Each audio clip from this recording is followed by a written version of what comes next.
Chapter 11, The Witch Queen. It is not very far from the kingdom of Noland to the kingdom of Ix. If you followed the steps of Quavo the minstrel, you would climb the sides of a steep mountain range and go down on the other side and cross a broad and swift river and pick your way through a dark forest. You would then have reached the land of Ix and would find an easy path into the big city. But even before one came to the city, he would see the high marble towers of Queen ZIXI's magnificent palace and pause to wonder at its beauty. Hey, you're supposed to be listening, not going to sleep over there, boy. Wake up. Quavo the minstrel had been playing his harp in the city of Nole, and his eyes were sharp, so he had seen many things to gossip and sing about, and therefore never doubted he would be warmly welcomed by Queen ZIXI. He reached the marble palace about dusk one evening and was bidden to the feast which was about to be served. A long table ran down the length of the lofty hall built in the center of the palace. And this table was covered with gold and silver platters bearing many kinds of meats and fruits and vegetables, while tall ornamented stands contained sweets and delicacies to tickle the palate. At the head of the table, on a jeweled throne, sat Queen ZIXI herself, a vision of radiant beauty and charming grace. Her hair was yellow as spun gold, and her wondrous eyes raven black in hue. Her skin was fair as a lily, save where her cheek was faintly tinted with a flush of rose color. Dainty and lovely indeed was the Queen of Ix in appearance, yet none of her lords or attendants cast more than a passing glance upon her beauty, for they were used to seeing her thus. There were graybeards at her table this evening who could remember the Queen's rare beauty since they were boys, aye, and who had been told by their fathers and grandfathers of Queen ZIXI's loveliness when they also were mere children. In fact, no one in Ix had ever heard of the time when the land was not ruled by this same queen, or when she was not in appearance as young and fair as she was today, which easily proves she was not an ordinary person at all.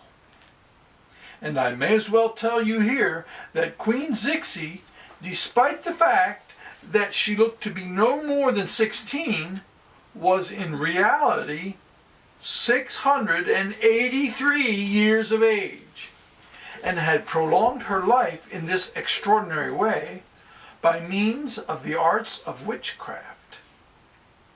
I do not mean by this that she was an evil person. She had always ruled her kingdom wisely and liberally, and the people of Ix made no manner of complaint against their queen. If there were a war, she led her armies in person, clad in golden mail and helmet, and in years of peace she taught them to sow and reap grain, and to fashion many useful articles of metal, and to build strong and substantial houses. Nor were her taxes ever more than the people could bear. Yet for all this, ZIXI was more feared than loved, for everyone remembered she was a witch, and also they knew she was hundreds of years old. So, no matter how amiable their queen might be, she was always treated with extreme respect, and folks weighed well their words when they conversed with her. Next to the queen, on both sides of the table, sat her most favored nobles and their ladies. Farther down were the rich merchants and officers of the army, and at the lower end were servants and members of the household, for this was the custom in the land of Ix. Quavo, the harpist, sat near the lower end, and when all had been comfortably fed, the queen called upon him for a song. This was the moment Quavo had eagerly awaited. He took his harp, he seated himself in a niche in the wall, and according to the manner of ancient minstrels, he sang of the things he had seen in other lands, thus serving his hearers with the news of the day, as well as pleasing them with his music. This is the way he began. Of Nolan now a tale I'll sing, where reigns a strangely youthful king, a boy who has by chance alone been called to sit upon a throne. His sister shares his luck, and she the fairy's friend is said to be, for they did mystic arts invoke, and weave for her a magic cloak, which grants its wearer, thus I'm told, gifts more precious far than gold.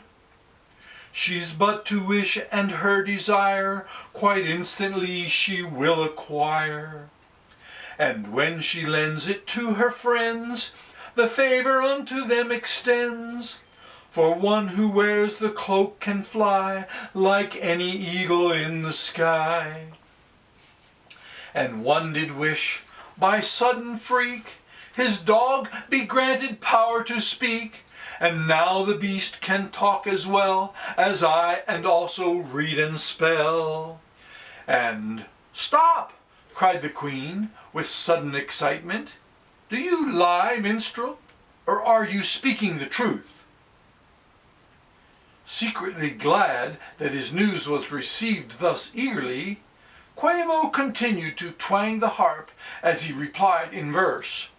"Now may I die at break of day, if false is any word I say." "And what is this cloak like, and who owns it?" demanded the queen impetuously. Sang the minstrel, "The cloak belongs to Princess Fluff, 'tis woven of some secret stuff, which makes it gleam with splendor bright, that fills the beholders with delight."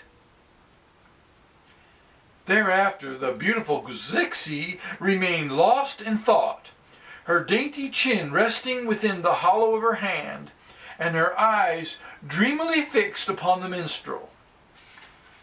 And Quavo, judging that his news had brought him into rare favor, told more and more wonderful tales of the magic cloak, some of which were true, while others were mere inventions of his own. For newsmongers, as everyone knows, were ever unable to stick to facts since the world began. All the courtiers and officers and servants listened with wide eyes and parted lips to the song, marveling greatly at what they had heard. And when it was finally ended, and the evening far spent, Queen ZIXI threw a golden chain to the minstrel as a reward, and left the hall, attended by her maidens. Throughout the night which followed, she tossed sleeplessly upon her bed, thinking of the magic cloak and longing to possess it. And when the morning sun rose over the horizon, she made a solemn vow that she would secure the magic cloak within a year, even if it cost her half of her kingdom. Now the reason for this rash vow, showing Vixi's intense desire to possess the cloak, was very peculiar. Although she had been an adept at witchcraft for more than 600 years, and was able to retain her health and remain in appearance young and beautiful, there was one thing her art was unable to deceive, and that one thing was a mirror.